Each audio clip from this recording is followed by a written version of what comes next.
दुनिया के लोगों को बुढ़ापा अच्छा नहीं लगता, पर श्रीमद् भागवत में कपिल देव जी महाराज अपनी माता देवहूति से कहते हैं कि बुढ़ापा श्रेष्ठ है। पर वो बुढ़ापा कब श्रेष्ठ है, उस बुढ़ापे की श्रेष्ठता कब रहेगी? मां से कहा, मां बुढ़ापे में दिखना थोड़ा सा कम हो जाता है, नेत्रों की ज्योति थोड़ी कम हो जाती है, तो दुख मत करो।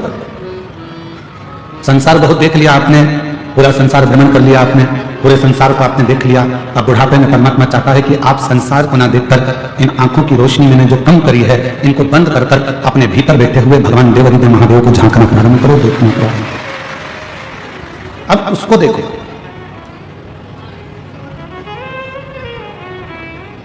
ये देवहूति माता ने कहा कि बुढ़ापे में श्रवण शक्ति कमजोर हो जाती है, सुनाई कम देता है, सुन नहीं पाते हैं।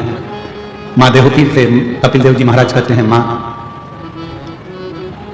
अगर बुढ़ापे में कम सुनाई दे तो भगवान को धन्यवाद देना कि अब हमें लोगों की नहीं सुनना है, अब अपने मन की सुनना है और परमात्मा को सुनना है। फिर कहा बुढ़ापे में पांव से चला नहीं जाता, तो कपिल देव जी महाराज कहते हैं, बुढ़ापा कहता है, मां अब बहुत जगत में घूम लिए, अब एक जगह पर बैठकर भगवत नाम का कीर्तन करो, उससे बड़ा कोई सुख नहीं है। फिर कहा बुढ़ापे में हाथ थोड़ा थोड़ा कांपने लगता है, थर थर थर थर हाथ कांपने लगता है, थोड़ा थोड़ा थोड़ा हाथ धूलने लगता है, कांपने लगता है, तो इन हाथों से कोई काम नहीं बनता है। कपिल देव जी महाराज ने मां देवहूति से कहा, मां चिंता ना करिए, शंभो शंभो शंभो शंभो शंभो शंभो शंभो शंभो।